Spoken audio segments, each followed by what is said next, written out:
할렐루야, 새생명교회 김한기 목사입니다.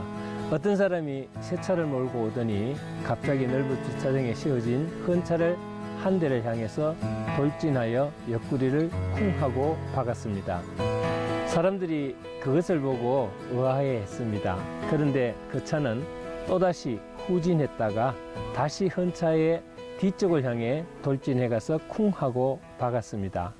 그뿐 아니라 사방을 돌면서 헌 차를 연속 들이받는 것을 보고 그것을 구경하던 한 사람이 경찰에 신고를 했습니다. 사연을 알고 보니 그 헌 차의 주인이 바로 새 차를 타고 있는 사람이었습니다.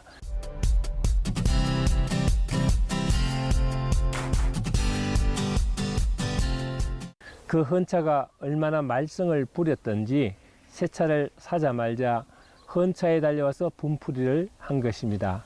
그 헌 차는 시동이 잘 안 걸리고 길 가다가도 쓰고 또 브레이크도 말을 잘 듣지 않아서 그동안 차 수리를 하느라고 비용도 많이 들고 또 차로 인해서 속이 너무 많이 상했다고 합니다. 남들은 중고차를 사도 고장 한 번 안 나고 잘만 타고 다니는데 나는 왜 이런 차를 만나서 요 모양 요 꼴이냐는 생각이 들 때마다 얼마나 화가 나는지 참을 수가 없었다는 것입니다.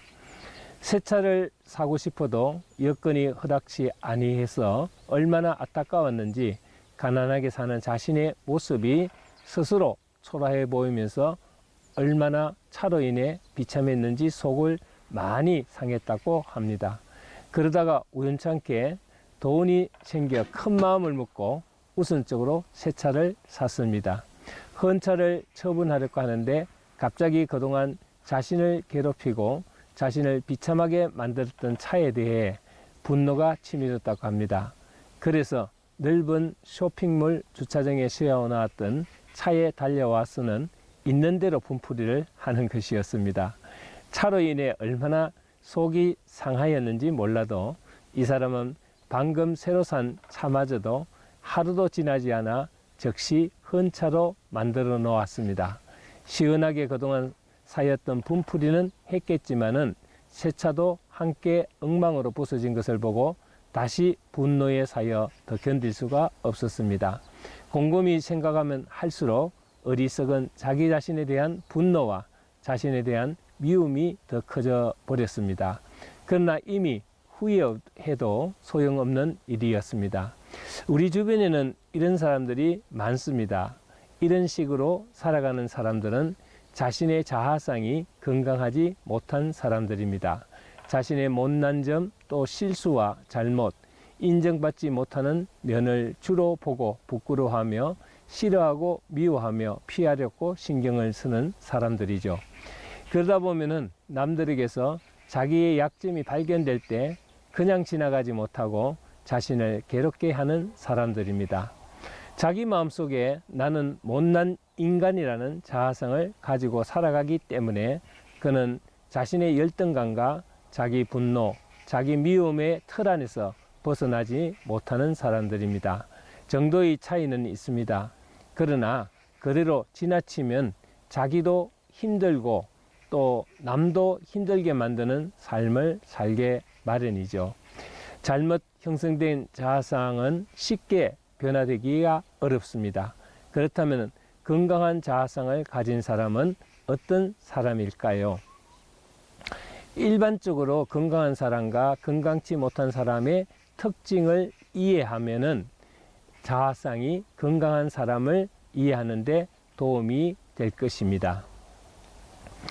우선적으로 자아가 건강한 사람의 특징은 표정이 밝고 긍정적입니다. 그리고 행동이 자연스럽고 환경에 적응을 잘하죠. 만족할 줄 알고 자신의 감정을 적절히 잘 표현할 줄도 압니다. 항상 감사할 줄 알고 용서와 사랑이 많은 사람이라고 할 수 있습니다. 그러나 건강하지 못한 자아상의 특징은 우선적으로 표정이 어둡고 모든 것이 부정적입니다. 행동 자체가 부자연스럽고 환경에 잘 적응하지 못하죠. 태도가 교만하고 자신감이 부족하고 또 불평불만이 많습니다. 감사하는 마음이 별로 없고 자기를 표현하는 방법이 부족하고 어색합니다. 인내심이 부족하고 실망도 잘하는 편입니다. 물론 이것이 절대적인 표준은 아닙니다만은 몇 가지 특징을 말씀드린 것입니다. 우리는 성경을 통해서 건강한 자아상과 믿음은 어떤 것인지를 진단하는 데 기준을 삼아야 하겠습니다. 성경에서는 요셉을 통해서 건강한 자아상의 믿음을 소개하고 있습니다.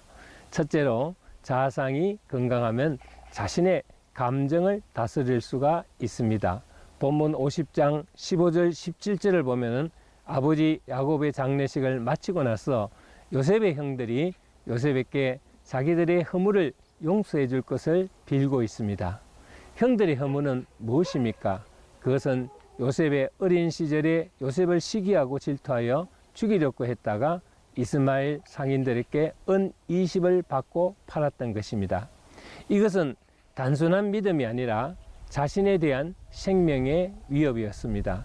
이러한 허물을 지금 돌아가신 아버지의 부탁을 생각해서라도 용서해달라고 예언하고 있는 것입니다. 요셉이 그 형들에 대한 미움의 감정을 다스릴 수 있었던 것은 바로 긍정적인 자아와 바른 믿음의 결과라고 봅니다. 우리는 늘 이웃을 사랑하고 용서하라는 주님의 가르침에 순종하지 못하고 괴로워할 때가 너무 많습니다. 용서하고 사랑해야 하는 마음이 있음에도 그것을 실제 행동으로 옮기지 못하는 우리들의 잘못된 자아상과 믿음을 생각해 볼 때 요셉의 자아상과 믿음은 정말로 건강했다는 증거입니다. 요셉은 이러한 건강한 자아상으로 형들에 대한 보복도 자제할 수가 있었습니다. 본문 창세기 50장 18절 19절을 보면은 그의 형들이 또 친히 와서 요셉의 앞에 엎드려 이르되 우리는 당신의 종들이나이다. 요셉이 그들에게 이르되 두려워하지 마소서 내가 하나님을 대신하리까. 요셉은 형들에게 보복할 이유가 충분히 있었죠. 형들의 죄가 너무 크지 않았습니까? 그러나 형들에 대한 보복을 자제할 수 있었던 것은 그의 자아상이 부정적이지 않았다는 것입니다. 그리고 하나님의 섭리를 깨달은 요셉의 믿음 때문이었습니다. 그래서 요셉은 이렇게 믿음의 고백을 하게 되지요. 당신들은 나를 헤아렸고 하였으나 하나님은 그것을 선으로 바꾸사 오늘과 같이 많은 백성의 생명을 구원하게 하시려 하시나니라고 했습니다. 이것은 무엇을 말합니까? 당신들은 나를 해치려 했으나 오히려 많은 생명을 구원하기 위한 하나님의 섭리적인 역사였다는 것입니다. 이처럼 우리는 원수를 사랑하고 용서하는 마음과 믿음 없이 건강한 자아상을 가질 수가 없습니다. 오늘 본문 말씀을 통해서 알 수 있는 것은 건강한 자아상을 가지고 살아가려면은 요셉처럼 섭리적인 신앙을 가지고 믿음으로 살아가는 삶이 되어야 할 것입니다. 얼마든지 삐뚤어지고 탈선한 이유들이 많았던 요셉이었습니다. 그러나 그렇게 원수 같은 형제들을 용서하고 사랑할 수 있었던 것은 언제나 자기와 함께하는 하나님을 바라보고 하나님의 섭리를 신뢰하고 또 하나님이 주시는 꿈을 간직하며 하나님의 인도하심에 순종하는 믿음을 가질 때 그의 자아성은 건강하게 유지하고 또 성장할 수 있었던 것입니다. 여러분 모두가 건강한 자아상과 바른 믿음으로 행복하시기를 주님의 이름으로 축원합니다. 감사합니다.